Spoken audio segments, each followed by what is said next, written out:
7월 1일 수요일입니다. 오늘부터 7월이 새롭게 시작합니다. 이번 한 달도 하나님 말씀 가운데 늘 승리하시기를 바랍니다. 평균목 창세기 37장 요셉의 꿈 이야기라는 주제로 말씀을 나누겠습니다. 먼저 기도로 시작하신 후 성경을 1에서 3회 읽기 바랍니다. 꾸준한 영성 훈련은 당신의 인생을 변화시킵니다. 말씀 다 읽으셨습니까? 첫 번째, 미운 털 박힌 요셉. 야곱은 다른 아들들보다 요셉을 더 사랑했습니다. 그런 편애 때문에 요셉은 형들에게 미움을 받았습니다. 미운 털이 박히면 뭘 해도 미워 보입니다. 17세면 청소년 시기일 텐데 형들의 잘못을 아버지에게 많이 고자질했던 것 같습니다. 큰형 루벤과 아버지의 첩 비라와의 부적절한 관계도 야곱에게 다 말했습니다. 이 사건으로 루벤은 장자권을 상실하게 되었고 시므온과 레이도 세겜 학살 주범으로 장자권을 잃게 됩니다. 그래서 넷째 유다가 장자의 족보를 잃게 됩니다. 요셉은 고자질만 아니라 자기 자랑도 참 많이 했던 것 같습니다. 아직 세상 물정도 잘 모르고 사회성도 부족했던 순수한 17세 청소년이었던 것 같습니다. 하루는 형들에게 자기 꿈 이야기를 합니다. 형들이 묶은 곡식단이 자기 곡식단에게 절하고 또 해와 달과 11별이 자기에게 절한다는 꿈입니다. 그렇지 않아도 아버지의 사랑을 독차지하고 늘 채색 옷만 입은 요셉이 얼마나 미웠을까요? 8절입니다.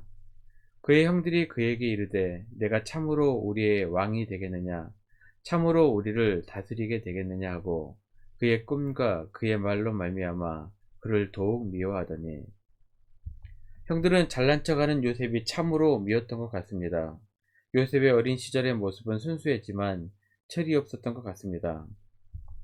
인정받고 사랑받을수록 겸손할 줄 아는 지혜가 필요합니다.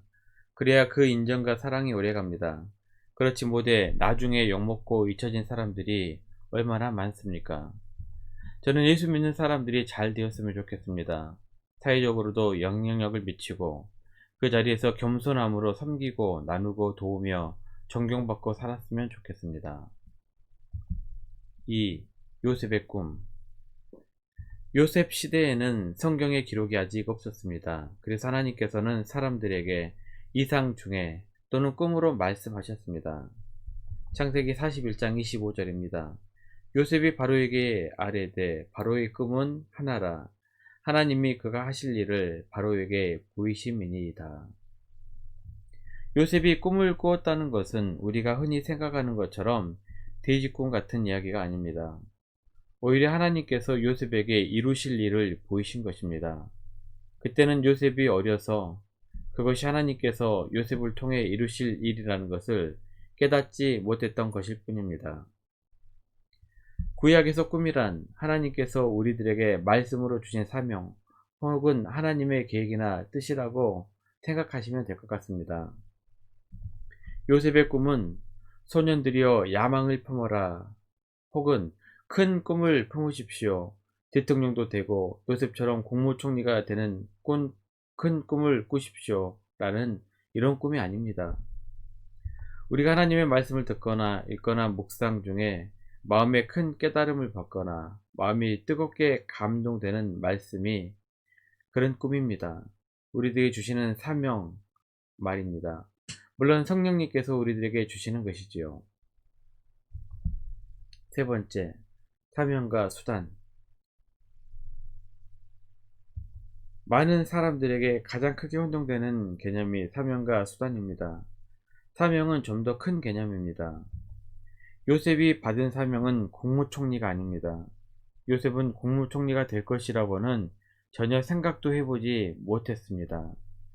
다만 하나님께서 사명을 이루는 수단으로 주신 것 뿐입니다. 우리가 사명을 놓고 기도할 때 무엇이 되게 해주십시오 라고 기도하지 않습니다. 사명을 감당하는 자 혹은 하나님의 꿈에 쓰임 받는 자가 되게 달라고 기도해야 합니다. 사도행전 20장 24절입니다. 내가 달려갈 길과 주 예수께 받은 사명 곧 하나님의 은혜의 복음을 증언하는 일을 마치려 하면은 나의 생명조차 조금도 귀한 것으로 여기지 아니하노라. 하나님께서 주신 사명을 위해 생명조차 내놓았던 사도 바울의 사명감이 이 시대를 살아가는 우리들에게도 있었으면 좋겠습니다. 네 번째, 꿈, 사명에 대한 사탄의 공격과 하나님의 보호하심. 요셉이 꿈을 꾼 당시에는 꿈을 이해하지 못했지만 하나님의 사명을 꿈꾸는 자였습니다. 반면 형들은 요셉의 꿈에 온갖 시기와 질투를 했고 그 사명을 이해하지 못한 채 요셉을 미워했습니다. 11절입니다. 그의 형들은 시기하되 그의 아버지는 그 말을 간직해 두었더라. 내까지 것이 우리의 왕이 되겠느냐. 비아냥으로 시작해서 형들은 요셉을 미워하고 시기했습니다. 사탄은 형들을 이용해 요셉의 사명을 방해하기 시작했습니다. 그때 하나님께서는 아버지 야곱을 들어서 요셉의 꿈을 보호하십니다. 아버지는 요셉의 말을 간직하고 그 사명을 위해 기도했을 것입니다. 그렇습니다. 사탄은 하나님의 사명자들을 내버려 두지 않습니다. 이리 때처럼 달려들게 되어 있습니다. 사탄은 사명을 방해하고 시기하지만 하나님께서는 반드시 보호하십니다. 하나님께서 주신 꿈, 사명을 품은 요셉을 사탄이 어떻게 공격했을까요? 굉장히 여러 차례 공격을 합니다. 첫 번째, 형들이 시기하고 미워하고 방해합니다. 두 번째, 웅덩이에 빠뜨려 죽여버리려고 합니다. 세 번째, 노예로 팔아버립니다. 네 번째, 유혹을 당하게 되고 모함의 억울함을 당하게 됩니다. 다섯 번째, 감옥이라는 인생의 밑바닥까지를 경험하게 됩니다. 사탄은 절망감을 주는 것이죠. 여기서 사탄의 모습을 가만히 생각해 보았습니다. 사탄은 누구를 이용할까요? 놀랍게도 가장 가까운 주변 사람들입니다. 다시 말해서 하나님의 꿈을 품지 않은 가장 가까운 사람들을 사탄의 도구로 사용합니다. 잠언 29장 18절입니다. 묵시가 없으면 백성이 방자히 행하거니와 율법을 지키는 자는 복이 있느니라. 묵시는 하나님께서 말씀이나 꿈으로 보여주시는 계시 혹은 비전입니다. 그래서 묵시가 없는 자들은 제멋대로 행동한다는 말씀입니다. 하나님의 사명이 없었던 형들은 사탄의 도구가 되었습니다. 죽이려고 웅덩이에 빠뜨리고 노예로 팔아버리는 사탄의 쉰 행동을 하게 됩니다. 형들이 요셉을 해하려고 했던 것은 사탄이 하나님의 꿈과 사명을 형들을 통해 짓밟으려고 했던 것입니다. 재미있는 구절이 있습니다. 24절입니다. 그를 잡아 구덩이에 던지니 그 구덩이는 빈 것이라 그 속에 물이 없었더라. 그 구덩이에는 물이 없었더라. 왜 하필 요셉이 빠진 그 구덩이에 물이 없었을까요? 하나님께서는 하나님의 꿈을 품은 자들을 내버려 두지 않고 늘 구원해 주십니다. 마치 암탉이 알을 품듯이 소중하게 하나님의 꿈을 꾸는 자들을 보호해 주십니다. 그 이후에도 사탄은 꿈꾸는 자를 죽이려고 하지만 하나님께서는 끝까지 보호해 주십니다. 이것이 바로 하나님의 돌보심입니다. 성경은 하나님의 돌보심을 이렇게 표현합니다. 여호와께서 요셉과 함께 하심으로.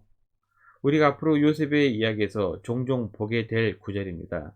잘 기억하시기 바랍니다.